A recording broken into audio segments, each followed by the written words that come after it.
6 generations in, we finally arrive at the region of Kalos. In case this is your first time watching my Worst Pokemon Every Region series, what are you doing here? There's a whole playlist, start from the beginning. Anyway, Kalos is a very difficult region to break down. Like Unova, most of the new Pokemon introduced here are pretty usable, even the worst ones here don't compare to the worst ones from Gens 1 through 4, and on top of that, Kalos introduced the least amount of Pokemon in one generation with only 72. So I've got my work cut out for me today. Let's break down the 10 worst Pokemon to use in the region of Kalos. Number 10, Pyroar. This is arguably the most tragic Pokemon in the entire Kalos region, and the biggest example of a stat and move pool mismatch that I have ever seen. On paper, Pyroar looks amazing. Fire-type Pokemon are always great in a main story playthrough. It has 106 speed and an incredible 109 special attack. But that's just the problem. This Pokemon learns no special moves. Aside from its two main stab options, Flamethrower and Hyper Voice, it doesn't really have much to work with.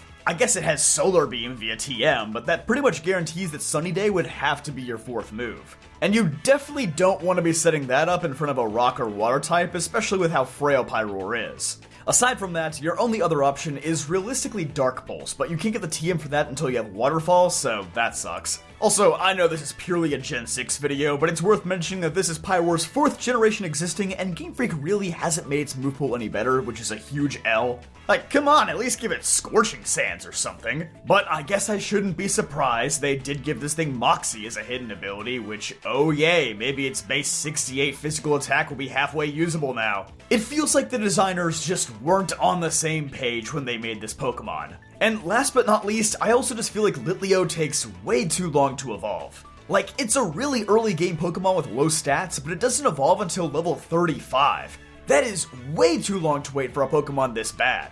The only reason Pyroar ranks at the top of this list is because it at least has pretty favorable matchups against important trainers like Viola, Ramos, Valerie, Wolfric, and Wickstrom. The Kalos region is pretty friendly to Fire-type Pokemon. Number 9, Furfrou. Furfrou is probably the closest thing that Gen 6 has to a gimmick Pokemon. Well, maybe Aegislash, but it's so good that it's really hard to call it a gimmick. But Furfrou's gimmick isn't nearly as useful. It just has a bunch of different haircut forms, which, while cute, doesn't exactly add to its viability.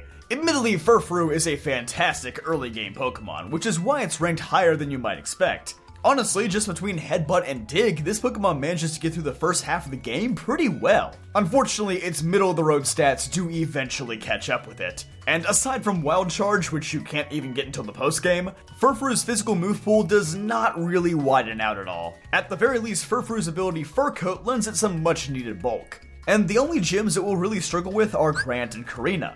Everywhere else, it can at least hold its own. Will it be your go-to Pokemon? No, probably not, but it's surprisingly not horrendous for an early game normal type. Number 8, Meowstic.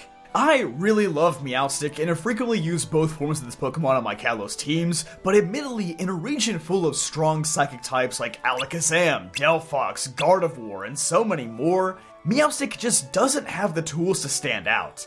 It has good speed, but its 83 special attack is surprisingly low for a Pokemon built to be a special attacker. Unfortunately, this may be because Meowstic's two forms are working against it rather than for it. Since the male is support-oriented and the female is attack-oriented, the devs decided to give Meowstic stats that don't particularly work for either of them. I really wish the two forms just had entirely different stats. It also doesn't help that if you're Nuzlocking and get stuck with a male Meowstic, then you just have an infinitely worse move pool to work with. If you get the female, you at least have access to Charge Beam, Shadow Ball, and Signal Beam at decent enough levels, but the male version has to rely entirely on TMs to have a good attacking move pool. As I've said in the past, support Pokemon aren't really the best for main story playthroughs. Very rarely will you actually need to whittle down an NPC's team like you do in a competitive match.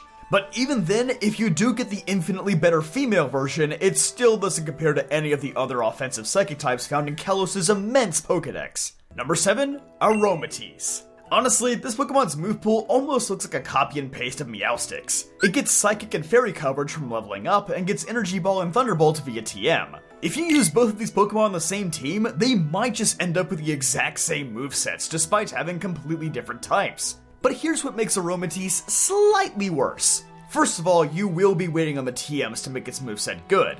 Unlike Meowstic, who at least has the female form to get early access to good moves, Aromatisse has no such luxury. Secondly, Aromatisse is slower than a turtle texted with mittens on. or trying to open a website with Internet Explorer in 2025. Pick your analogy. With an absolutely gross 29 speed and not much bulk behind it, Aromatisse is incredibly susceptible to being worn down in battle. Third, it's a trait evolution. I don't want to have to whip out a second 3DS in the year 2025. And finally, and arguably the most importantly, it gets mogged by basically every other fairy type. Wigglytuff, Clefable, Florges, Gardevoir. Again, these Pokemon all accomplish the same things that Aromatisse does, and so much more. In fact, the best thing about playing Pokemon X is that Slurpuff is just a strictly better version of Aromatisse. But honestly, Fairy isn't even as good of a main story type in Kalos as you might expect. Between Karina and Drasna, they really don't beat any significant NPCs. If anything, Team Flare and the other commonly used poison types are just going to give you a harder time. Number 6, Dedenne. Surprisingly, our first Pika clone to make the list since Plusle and Minun, although the last two are both dishonorable mentions. Dedenne unfortunately also suffers from the Pyroar syndrome, where it's designed as a special attacker but barely has any moves to work with. Even less than Pyroar if you can believe it, as Thunderbolt is pretty much its only reliable option. It doesn't even learn Dazzling Gleam or Moonblast in this generation, which just feels like a huge slap in the face. Nuzzle is at least a good utility move that makes catching Pokemon easier, but sadly that's all Dedenne will be doing for most of your playthrough. Since the only major flying type trainers are Sky Battlers in this region, a type of battle that Dedenne can't even compete in, electric types in general are far less valuable in this region. Unless you're a Molga, who is ironically kinda good in this region. There aren't even any bird keepers here.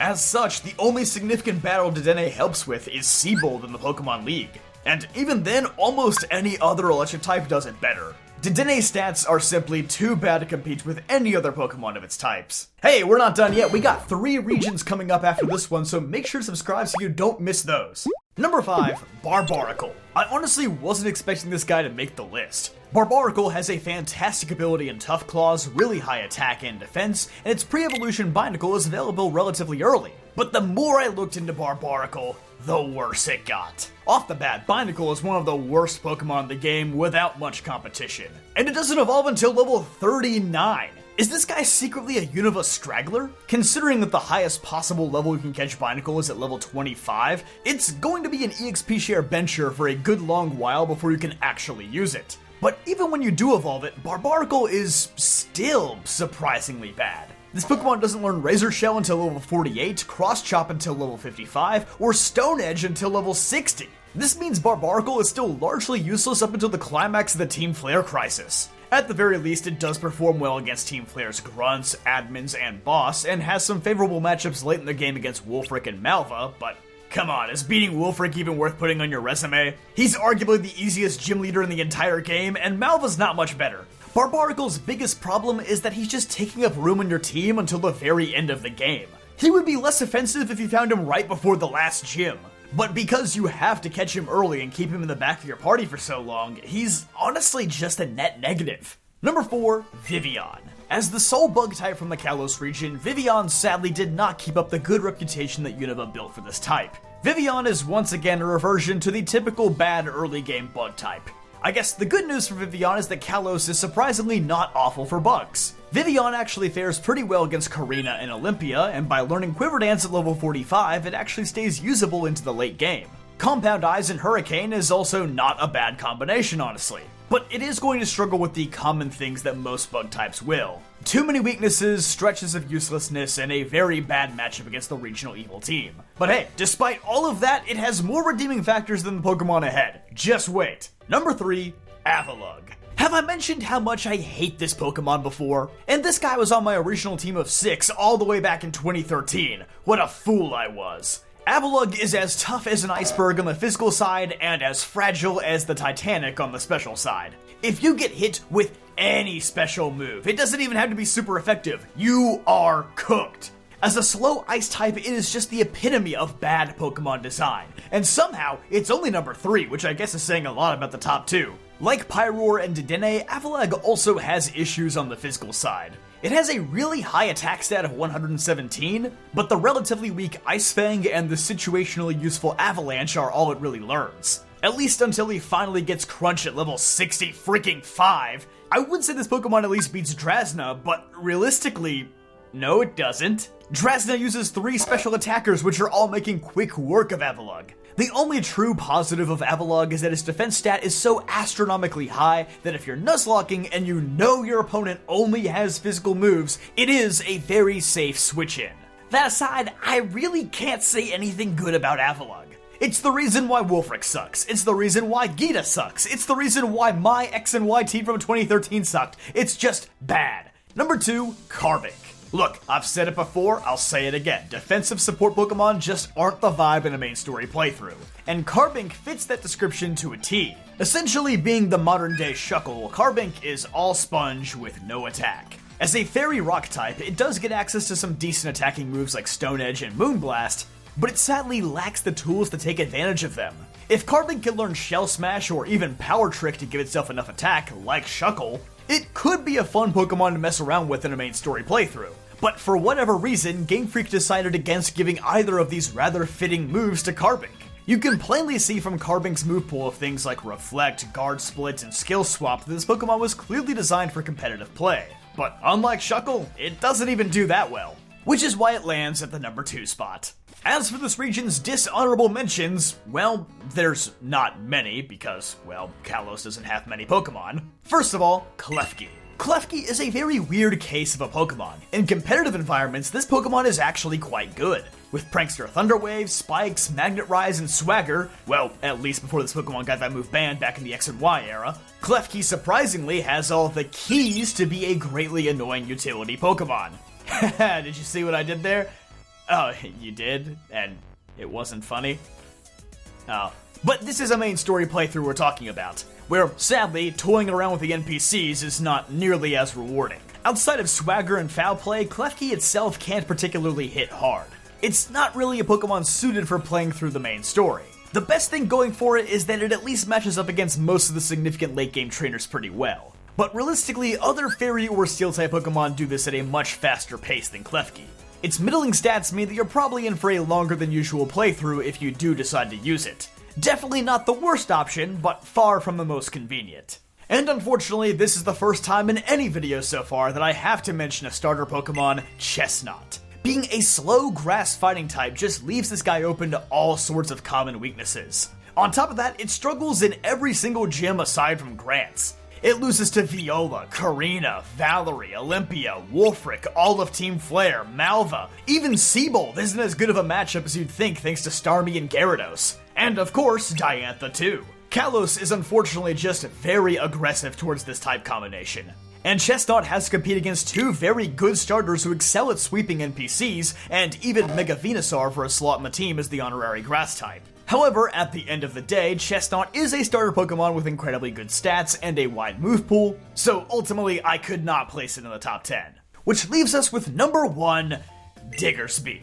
Now yes, I know, Diggersby does get huge power which saves its competitive viability. But unfortunately, without trading, there is no way to obtain a huge power Diggersby during the main story. So that pitiful 56 attack is what you're stuck with. Its ground typing does somewhat set it apart from other Route 1 mammals, well, I guess Route 2 in this game, since Route 1 is literally nothing, but because Diggersby's offensive stats are so low, that extra type is just more common weaknesses instead of good coverage. Even among all the Pokemon you catch in the first handful of routes, I don't think there's a single one worse than Bunnelby. Well, maybe Burmy. But to put it simply, Diggersby's terrible stats and lack of a good main story ability leaves this Pokemon with no real niche. It is effectively the most replaceable Pokemon in the game, because anything else would have a role no matter how small. But with that being said, that's gonna do it for today's video. Be sure to leave a like if you enjoyed, subscribe for more videos just like this one, and I'll see you guys next time.